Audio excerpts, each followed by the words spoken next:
No one really knows what hides in the ocean. For centuries, sailors told stories of monsters rising from the water. Today, science has confirmed some of them.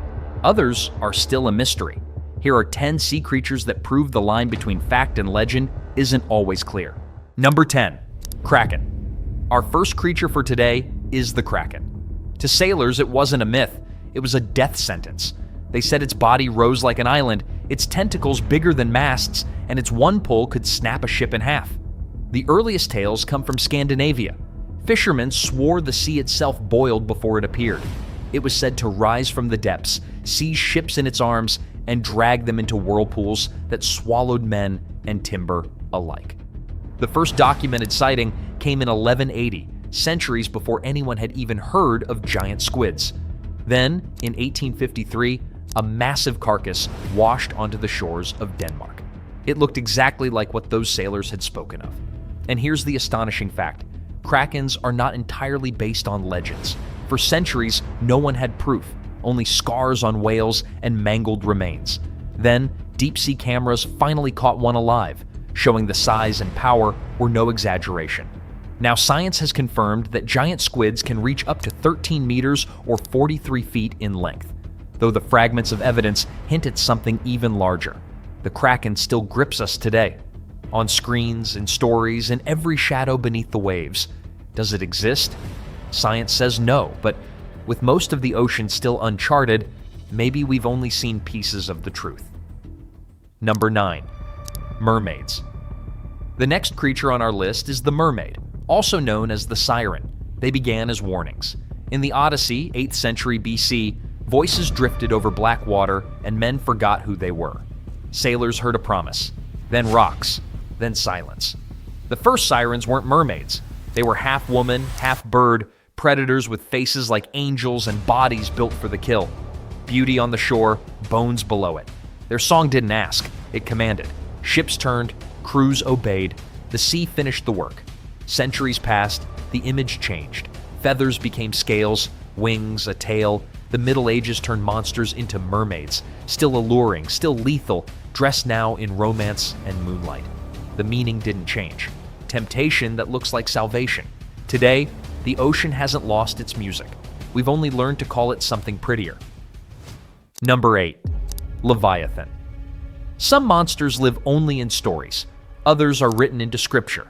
The Leviathan was both. In the Bible, it was said to be so large that no weapon could pierce its scales.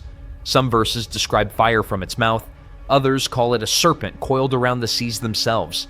To people of the Old Testament, Leviathan symbolized chaos, a force even kings feared. Later, it grew into a demon of the deep, painted with many heads. And it wasn't alone. Other cultures told almost the same story. The Norse spoke of Jörmungandr, the serpent that encircled the world. In Mesopotamia, Tiamat rose as a dragon of the oceans. Different names, same terror. But the Leviathan was never just a monster. In demonology, it was named as one of the princes of hell, a gatekeeper of the abyss. In philosophy, it became a symbol of man's fear, our blind submission to power, and the chaos that comes when freedom is lost. Today, Leviathan still appears in games, books, and films. The beast may not swim anymore, but in our language, it never sank. Number 7. The Nereids. Not every spirit of the sea was a threat. Some watched over it. The Nereids, 50 daughters of Nereus and Doris, to sailors their presence meant more than myth. They were guides in dangerous waters, calm in the middle of storms. Each bore a name tied to an aspect of the sea itself. Galatea, spirit of calm tides. Cymotho, who eased ships into safe harbors. Sao, who watched over the rescue.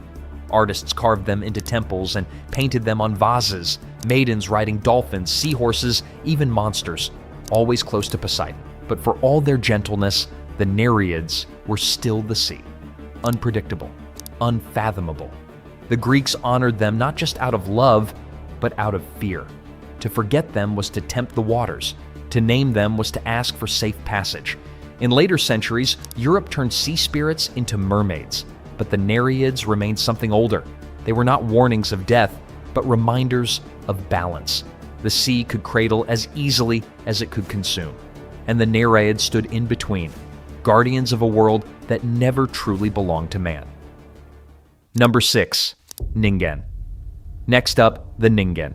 It began with whispers from the far south.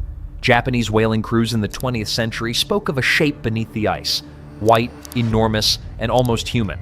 They called it the Ningen, human in Japanese, described as pale as snow with arms, a torso, and sometimes even fingers stretching into the dark water.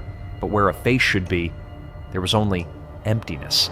Sightings spread in the early 2000s, reports from Antarctica, vast forms moving under the surface. Some claimed to see a body 40 to 90 feet long, gliding like a shadow, surfacing only for seconds before disappearing again. Photos and grainy video followed, none conclusive, all unsettling. Theories multiplied: a giant stingray, an undiscovered whale, or something older. A life form adapted to the frozen dark, hiding where few men dare to go. Conspiracy threads even suggested government cover-ups, ships shadowed by silence, research locked away. Skeptics call it a trick of ice, the mind-forcing shape onto shifting glaciers. But the testimonies remain. Crews who swore they saw eyes looking back at them from beneath the Antarctic night.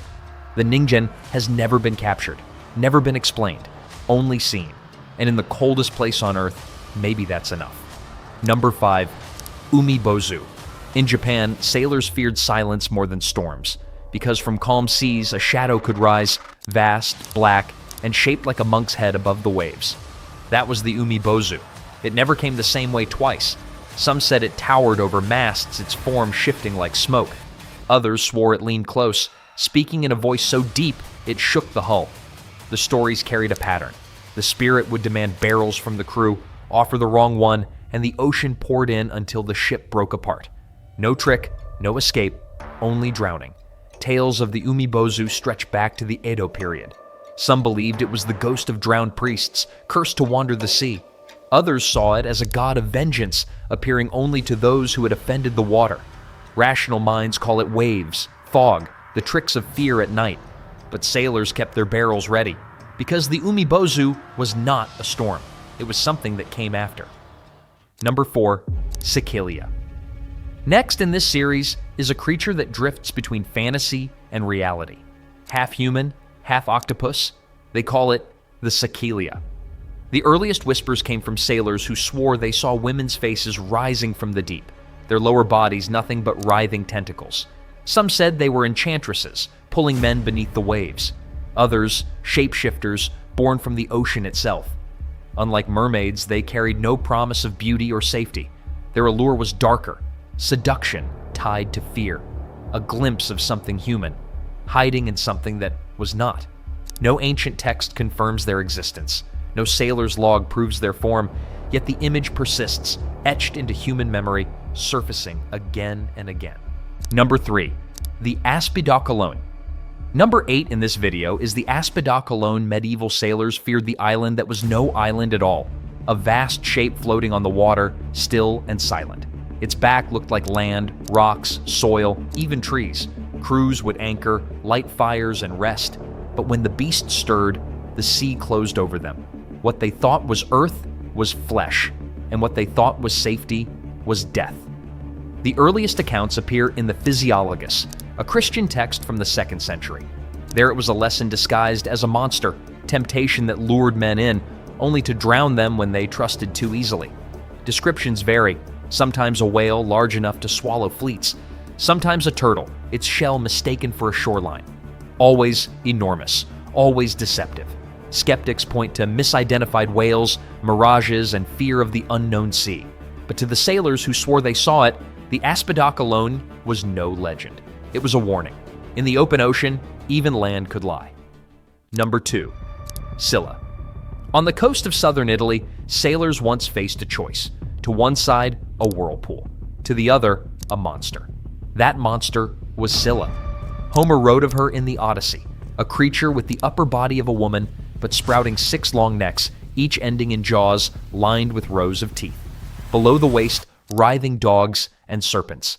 She lived in the cliffs of the Strait of Messina, striking without warning. Ships that sailed too close lost men instantly.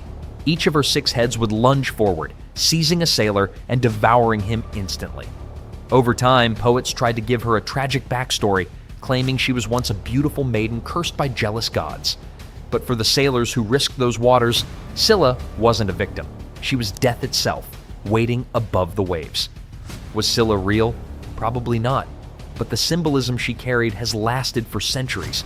She represents dangers that can't be avoided, only endured. And in that narrow stretch of sea, no ship escaped untouched. Number 1. Bakunawa. The next creature comes from the Philippines, where legends speak of a sea serpent so large it could swallow the moon. This was the Bakunawa.